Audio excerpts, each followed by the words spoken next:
ज्या ज्या व्यक्तीला भेटायला नाही पाहिजे त्याला भेटलो, किंवा माझ्याकडून एखादं स्टेटमेंट जर चुकीचं केलं तर कान खडसवून विचारण्याची ताकद त्या माणसाची. मनोज दादांचं तुम्ही बघा, मंत्री येऊ द्या कोणी येऊ द्या, जर समोरच्याचं चुकलं तर ते ऑन द स्पॉट तुमच्या कॅमेऱ्याने टिपलेलं आहे, ते कुणाची गय करीत नाही. दादाच्या आंदोलनाला आतापर्यंत कधीही गालबोट सुद्धा लागलं नाही. थुंकलं बी ते 1000 पाहिजे. समुद्रात भांडे धुतले आमच्या 4-5 दिवस त्या एरिया कब्जात घेतल्यासारखं काम करावं. आम्हाला अपमानित केल्या जातं, आमचा पदोपदी अपमान केला जातो, आमच्याकडे दुर्लक्ष केलं जातं. आता तुम्ही देखील बऱ्याचदा, सचिन आवळे पाटील स्पेशली हा प्रश्न तुमच्यासाठी पण पण विचारणं यांना आहे की मनोज जरांगे पाटलांकडनं अशा गोष्टी होतात का? जरा झालेल्या आहे. माझ्या बाबतीत सांगतो, माझ्या बाबतीत झालेलं आहे. काही चुका माझ्याकडून नाही झालेल्या आहे. मी सोशल मीडिया चालवतो. सोशल मीडिया चालवत असताना समजा चुकीचा माझं टायटल टाकणं असो, कारण रील व्हायरल जाण्यासाठी माझ्याकडून समजा चुकीची हे झाले असो, किंवा मी ज्या व्यक्तीला भेटायला नाही पाहिजे त्याला भेटलो, किंवा माझ्याकडून एखादं स्टेटमेंट जर चुकीचं केलं तर कान खडसवून विचारण्याची ताकद त्या माणसाची. कारण त्यांनी तुम्ही बघा, त्यांचं असं असतं, जे असतं ते ऑन द स्पॉट असतं, जागेवर असतं. त्यांची कुठली स्क्रिप्ट तुम्ही आजपर्यंत, माणूस हा चुकीचा पुतळा आहे. दादा कोणतीही गोष्ट बोलताना विचारपूर्वक बोलता. आमच्यासारख्या सर्वसामान्याकडून चुका होत असत्या, पण ते जर एवढं आज सरकारला जर ते घाम फोडू शकते, गेल्या 2 वर्षापासून असं जगातलं कोणतं आंदोलन आहे, 2-2.5 वर्ष झाली जे चिरंतन चालू आहे, त्यांच्या मागं फ्लो आहे. मग त्या व्यक्तीला जर काही त्रुटी आमच्यातल्या दिसल्या, त्यांनी खडसावणं काम हे हाकलून जरी दिलं तरी मला फक्त पाहिजे मराठा जातीला तेज निर्माण करून द्यायचे, त्या माणसाशिवाय आम्हाला पर्याय नाही.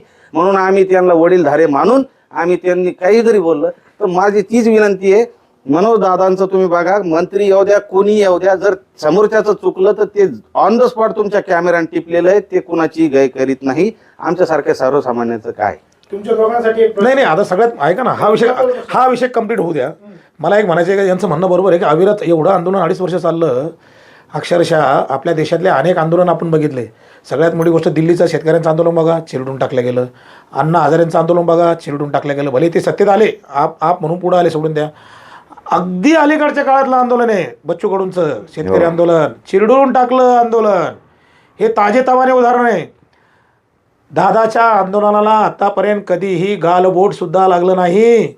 हा विचार आम्ही नेहमी करतो, आजही करतो. म्हणून तर एवढं जवळ पुन्हा आता इकडे याचं कारण लागलं का, म्हणजे याचा अर्थ त्यांची प्रगल्भ बुद्धी आहे. त्यांच्या मागे शक्तीने असं वाटतं का आपल्याला?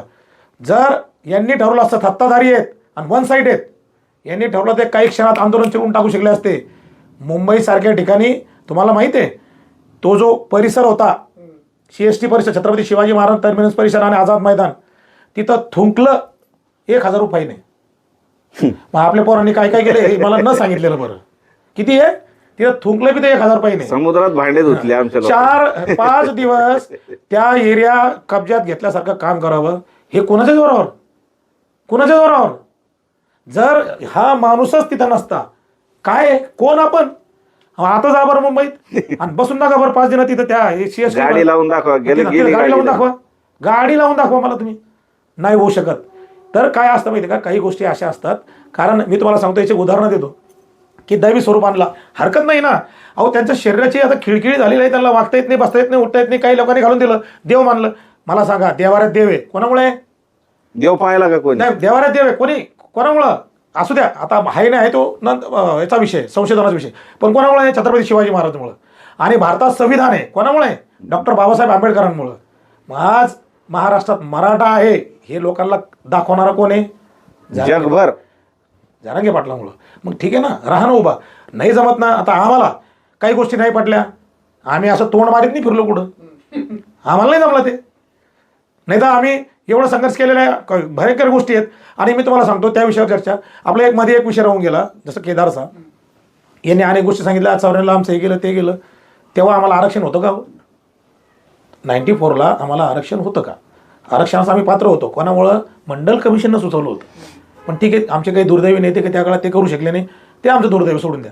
आरक्षण नव्हतं, पण आमचं खाल्लं म्हणताना तुम्ही जेव्हा तो चुकीचा GR निघाला म्हणताना, पुन्हा एकदा मी संविधानावर येतो. या देशात कायदा आहे, संविधान आहे, संविधानाला अनुसरून कायदे आहे आणि त्या कायद्याला अनुसरून न्यायालय आहेत.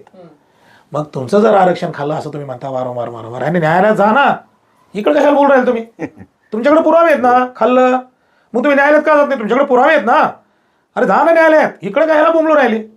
न्यायालयात जा, न्यायालयात आव्हान द्या त्या गोष्टीला, आणि आव्हान दिल्याच्यानंतर तिथं तुम्ही करा ना, तिथं ब्रिफिंग करा तुम्ही व्यवस्थित. न्यायाधीशाला कळू द्या ना की बाबा हे चुकीत झालेले, हे चुकीत झालेले. तिथं तुम्ही जात नाही, इकडे तोंड मारीत फिरता, आणि हे चुकीचं आहे, हे असं आहे, ते तसं आहे. अरे आहे ते कसं मिळता येईल, कसं मिळवता येईल याचा प्रयत्न करा. आणि त्याच्यामध्ये ठीक आहे ना, सुधारणा कसं करता येईल. आता मी तुम्हाला खोटं सांगत नाही, मला तर असं वाटलं होतं की मला ऐकून घेतात की नाही. खरंच ना, मी सांगतो तुम्हाला परवा. आता शेवटी कसं आहे, एका उंचीवर असणारा माणूस आहे, मला ऐकून घेतात की नाही. 3 गोष्टी मी सुचवल्या. मला म्हणे दादा एकदम मस्त. मला म्हणे भाऊ. आणि नंतर जाता जाता अक्षरशः साक्षीला म्हणे त्या गोष्टीत मी तुम्हाला सांगितलं ना काय, कॉन्फिडेन्शियल गोष्टी. साक्षीला कोण होते माहिती का? तुमचे पत्रकार सन्माननीय सिद्धार्थजी गेदाम साहेब समोरच होते बसलेले, शेजारीच होते बाजूला. सिद्धार्थ जेव्हा मी असं करायला गेलो, म्हण नाही मित्रा, आता सगळे पाया पडतात ना दादांच्या. नाही, मला असंच धरलं. मला मित्रपणा कायम राहू द्या. मला म्हणले की तुम्ही माझे जीव आहात. अरे मिळवलं ना यार, म्हणजे ते मित्रपणा विसरले नाहीत. म्हणजे किती म्हणजे मस्त वाटलं असं. त्यासाठी मी तिथे गेलो नव्हतो. मला आरक्षण काय आणि कसं आणि पुढं कसं वाटचाल करायची हे समजून घेण्यासाठी मी दादाकडे गेलो होतो. पण त्यांनी सगळ्याच गोष्टी काढल्या. मनाला भारी वाटलं की माणसामध्ये आजही माणूस शिल्लक आहे, आणि तो उत्तम प्रकारे आणि चांगल्या प्रकारे आहे, हेच मी या ठिकाणी सांगणार आहे. आणि त्यामुळं मला असं वाटतं की ते आज आपल्या समाजाचं एक वेगळं नेतृत्व निर्माण झालेलं आहे महाराष्ट्रात नाही, देशभरामध्ये. आणि एवढंच नाही, लवकरच पानिपतला सुद्धा एक मोठा मेळावा होणार आहे. आणि पूर्ण जगभरातले मराठी येणार आहेत. सगळे मराठी पानिपतला येणार आहेत. पानिपत या ठिकाणी तिथल्या काही लोकांचे फोन आले मला, तेही कळत, तिचीही चर्चा झाली.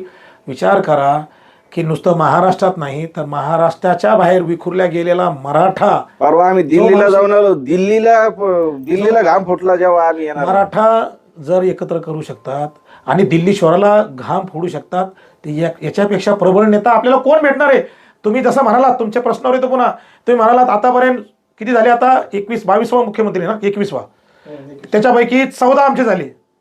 समाजाला नेतृत्व देऊ शकले का? समाजाला एकत्र करू शकले का?